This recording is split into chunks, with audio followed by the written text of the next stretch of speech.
আমরা সবাই জানি ইবলিশ এর আগে কোনো শয়তান ছিল না।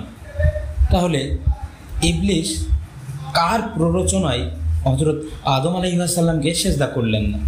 তো চলুন যে কেন ইবলিশ হযরত আদম আলাইহিস সালামকে সেজদা করেননি সেই বিষয়টি হাদিসের আলোকে আমরা জেনে আসি।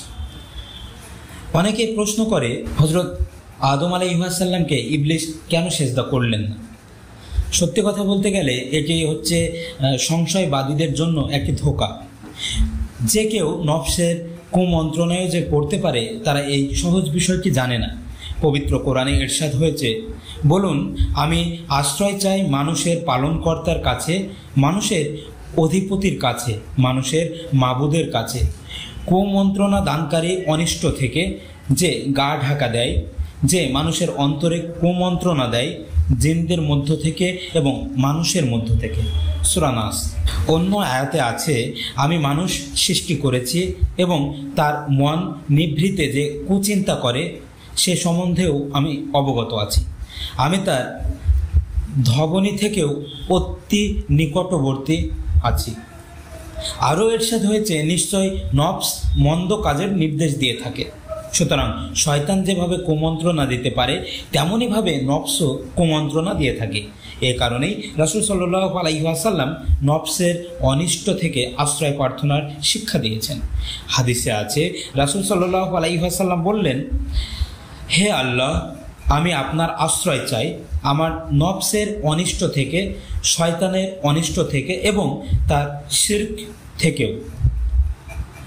নফসের ধোঁকার ভিত্তি হলো চিন্তা ভাবনা ও যুক্তি, আর শয়তান তার নিজস্ব যুক্তিভিত্তিক ধোঁকায় পড়ে আদমকে সেজদা করা থেকে বিরত থেকেছিল। এ বিষয়ে পবিত্র কোরআনে ইরশাদ হয়েছে, তিনি আল্লাহ বললেন, কিসে তোমাকে বাধা দিয়েছে যে সেজদা করছো না, যখন আমি তোমাকে নির্দেশ দিয়েছি? সে বলল, আমি তার চেয়ে উত্তম। আপনি আমাকে আগুন থেকে সৃষ্টি করেছেন আর তাকে সৃষ্টি করেছেন কাদামাটি থেকে। সূরা আরাফ। এখানে আরেকটি গুরুত্বপূর্ণ বিষয় হলো, ইবলিস ছিল জিন জাতীয় অন্তর্ভুক্ত, আর আল্লাহ তাআলা মানুষ ও জিনকে স্বাধীন ইচ্ছা শক্তি দিয়েছেন, অর্থাৎ চিন্তা ও কাজের স্বাধীনতা দিয়েছেন এবং বলে দিয়েছেন যে কর্ম অনুযায়ী পরকালে তাদের বিচার হবে। হে মানুষ ও জিন, অচিরেই তোমাদের হিসাব নিকাশের প্রতি মনোনিবেশ করা হবে। ইবলিস যেহেতু জিন, তাই সে নফসের ধোঁকায় পড়ে তার স্বাধীনতা প্রয়োগ করতে গিয়ে অহংকার করেছে।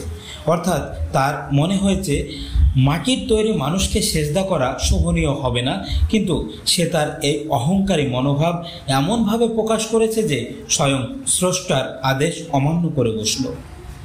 সবারই মনে রাখা দরকার, স্বাধীনতা মানে স্বেচ্ছাচারিতা নয়।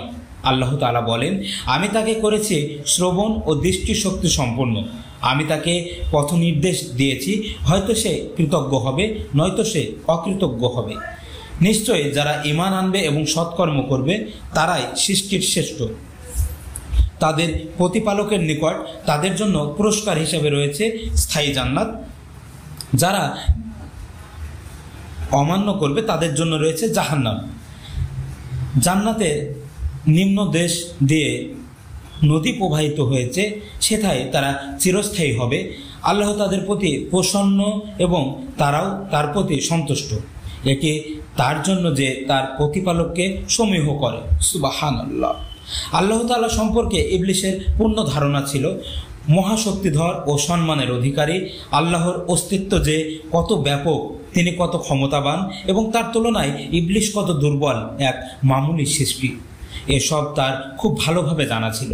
এমনকি আল্লাহ তাআলা তার সঙ্গে কথা বলেছেন। এত মর্যাদা পাওয়ার পরেও, সব কিছু জানার পরেও সে আল্লাহর আদেশের ওপর সোজা না করে তার নফস তাকে অহংকারী করে তুলল। কিন্তু অহংকার করার অধিকার একমাত্র মহান আল্লাহ তাআলার আছে। আল্লাহ তাআলার সঙ্গে সেদিন তার যে কথোপকথন হয়েছিল তা পবিত্র কোরআনে বিবৃত হয়েছে এভাবে, ইবলিস, যাকে আমি নিজের হাতে সৃষ্টি করেছি, তার প্রতি তুমি অনুগত হতে পারলে না কেন? তুমি কি তখন অহংকার করেছিলে, নাকি তুমি নিজেকে মহিমান্বিতদের একজন মনে করো? স্রষ্টার কাছ থেকে এত কঠিন একটা প্রশ্ন সরাসরি শোনার পরেও স্বাভাবিকভাবে ইবলিসের উচিত ছিল সঙ্গে সঙ্গে ক্ষমা চাওয়া এবং স্বীকার করা যে সে বড় ভুল করে ফেলেছে, তাকে মাফ করে দেওয়া হোক। কিন্তু সে তা না করে উল্টো আল্লাহকে বোঝানোর ঔদ্ধত্য দেখালো। সে বলল, আমি ওর থেকে বড়, আপনি আমাকে আগুন থেকে বানিয়েছেন আর ওকে বানিয়েছেন মাটি থেকে।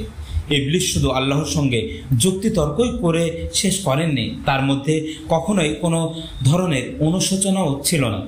এমনকি পৃথিবীতে নির্বাসিত হওয়ার পর এই বলে সে প্রতিজ্ঞা করল যে মানব জাতির সৃষ্টি নিয়ে আজ তার এই অবনমন, সেই মানব জাতিকে কেয়ামত পর্যন্ত সে বিভ্রান্ত করে যাবে। ইবলিসের এই মানসিকতা থেকে কিছু মানুষের মধ্যেও এখনো রয়ে গেছে। চিরকালের জন্য জাহান্নামে যেতে রাজি, তারপরেও মহান আল্লাহর কাছে মাথা নত করবে না। ধ্বংস তাদের জন্য আল্লাহর পথে শরিক করে যারা। ধ্বংস হোক তারা যারা আন্দাজে কথা বলে। ধ্বংস তাদের যাদের অন্তর আল্লাহর স্মরণ হতে কঠোর হয়ে গেছে। ধ্বংস ওই সকল কাফিরদের যারা ধারণা করে আসমান জমিন ও এর মাঝে যা কিছু আল্লাহ সেগুলো অনর্থক সৃষ্টি করেছেন। আল্লাহ তাআলা মুসলিম উম্মাহকে মহান আল্লাহর প্রত্যেকটি আদেশ যুক্তিতর্ক ছাড়াই মেনে চলার তৌফিক দান করুন, আমিন। তো এই ছিল আজকের উপস্থাপন। আপনাদের ভিডিওটি কেমন লাগলো অবশ্যই কমেন্ট করে জানাতে ভুলবেন না। আসসালামু আলাইকুম ওয়া রাহমাতুল্লাহি ওয়া বারাকাতুহু।